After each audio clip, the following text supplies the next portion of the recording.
The cancer-causing chemical benzene was found in many different sunscreens.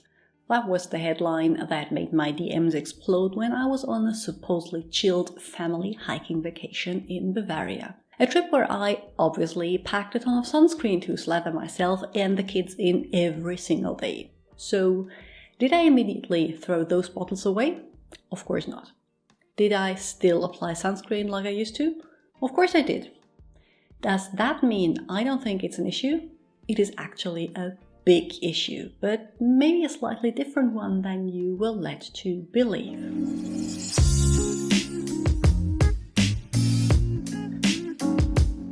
Hi, I'm Dr. Anne. I'm a medical doctor with a passion for skincare that works. On this channel, we explore the science behind skin and do quick reviews, so you learn to pick exactly those products that work for your individual skin concern. So if this is something you're interested in, please consider subscribing and ring the notification bell. To really understand what is going on, I want to cover a few different things today. Who is Valisure and what did they find? What is benzene and why is it a problem for the human body? Is there a safe level of benzene and how are you possibly already exposed to it? Does that mean we should not care about benzene found in sunscreen? Is this a sunscreen problem and are chemical sunscreen filters more risky? What is the best way for you to proceed right now? Let's get on it. Who is Valisure and what did they find? Valisure is an independent lab based in Connecticut that does independent studies to, and I quote, independently check the chemical composition of medication before it reaches consumers. They also offer different services around drug product certification and the likes. To put in context here, in the US where all that took place, sunscreens are considered over-the-counter drugs and underlie certain regulations. Studies like these are very important and of great value in keeping customers safe. In this case, Valisure actually tested hand sanitizers first. They again are over-the-counter drugs and, as reported in March 2021, found benzene in high levels among 17% of the tested samples. Based on these findings, they decided to expand their testing to other products and looked at sunscreens and after-sun products next. They tested 294 batches from 69 companies and found that again 78 batches, which is roughly 27%, contained benzene. So why is this an issue? What is benzene and why is it dangerous to the human body? Benzene is an organic chemical compound that contains a ring made of 6 carbon atoms and a hydrogen atom attached to each one of them, which is why it's called a hydrocarbon. It is highly flammable and has a sweet smell that you most likely would identify, as it is what petrol stations smell like. Nowadays it's mostly used as a precursor in the manufacturing of more complex chemicals often used in medications.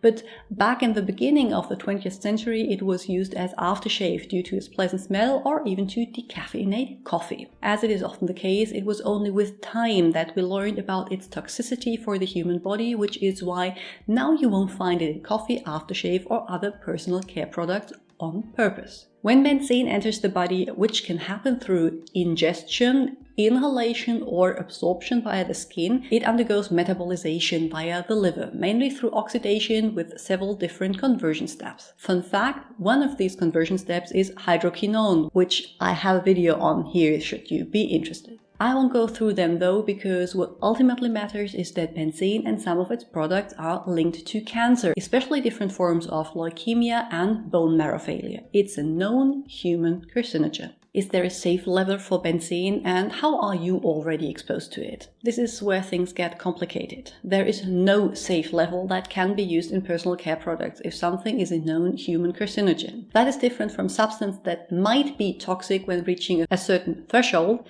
These substances can be used at certain levels in your products. But if there's no safe level of benzene, why are there regulations in place on how many parts per million you can be exposed to during your work week or when drinking water? That is because benzene is both man-made and naturally occurring. It's produced in forest fires during volcanic eruptions, but also where fuel is handled, in car fumes, general city pollution, and in the smoke you in and exhale when smoking. While it would be amazing to have zero benzene exposure in your everyday life, that is simply not possible unless you're a hermit in a hut far away on a mountaintop.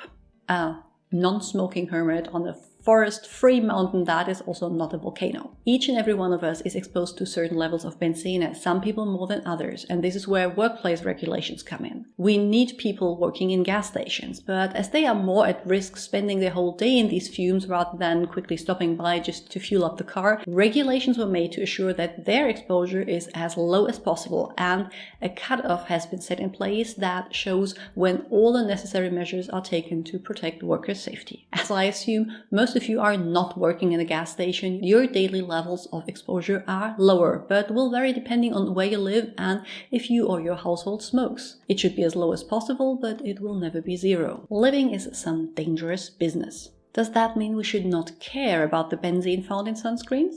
Absolutely not. It is a huge issue because, as I said, the exposure should be as low as possible, and covering quite a large amount of skin with a product containing benzene and reapplying will increase the exposure. By how much is still unclear, as we all know that different forms of exposure, inhalation, ingestion, absorption, create different levels of the substance in the bloodstream. Skin is a barrier after all. I'm not a toxicologist though, so I cannot tell you which one is the worst in this specific case. I would just suggest minimizing all of them. Don't do heavy exercise alongside a busy road. Don't share your home with a smoker. Don't apply sunscreen that contains benzene. But also notice, not everyone exposed to benzene will 100% develop cancer. It's a numbers game, where the more you're exposed, the higher the likelihood. But just as there are 100-year-old perfectly healthy heavy smokers, not everyone using a benzene aftershave did develop leukemia. Is this a sunscreen problem? And are chemical filters more risky than others? Well, I said in the beginning that what sparked this investigation was benzene found in hand sanitizer, so quite obviously it is not a sunscreen problem. What the headlines often forget to mention is that from the 78 batches tested positive for benzene, not all were sunscreens. Some of them were after-sun products containing no sunscreen filters at all. Simultaneously, from the sunscreen tested positive, some used chemical filters, but others used mineral filters, so again, this does not make a difference. In fact, Valisure tested the chemical filters used like avobenzone specifically to see if they may be degrading into benzene and found that not to happen, coming to the conclusion that it is indeed a contamination problem, not a formulating issue. Benzene is never added intentionally to any personal care product. It will never appear on the ingredient list, and it is not a sunscreen issue.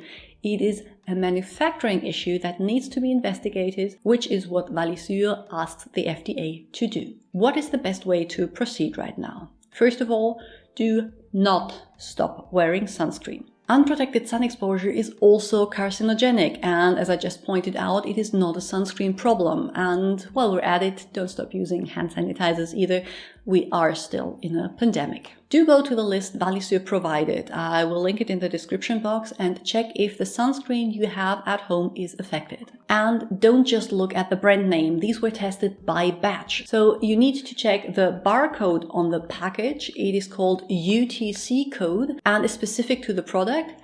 Then the LOT number, which is specific to the batch of the product, and then the expiration date, to really make sure that yours is the one they found benzene in. There's also another list containing products that were tested but did not contain benzene, so you can double check your product, again with all the numbers mentioned on there. But what if your sunscreen is not on either list? That was true for me, as they tested US sunscreens that mostly aren't even available for me here in Germany. Well, in that case, you can't say for sure whether or not it contains benzene, as no one tested it. Just like you can't be sure that your moisturizer, your toothpaste, or your glass of Coke does not contain benzene. It is not supposed to, but contamination can happen everywhere. My advice would be, don't use your sunscreen if it was tested positive for benzene, but do use your other stuff, and most importantly, don't freak out. There's a saying in Germany that I personally find hilarious. Living is a sexually transmitted disease that we all are going to die from. What are your thoughts on the whole thing? Did you own one of the benzene sunscreens? Tell me in the comments below. I am going to link to more videos on the screen now that I think you might enjoy, and I'm going to see you all very soon with another one. Bye!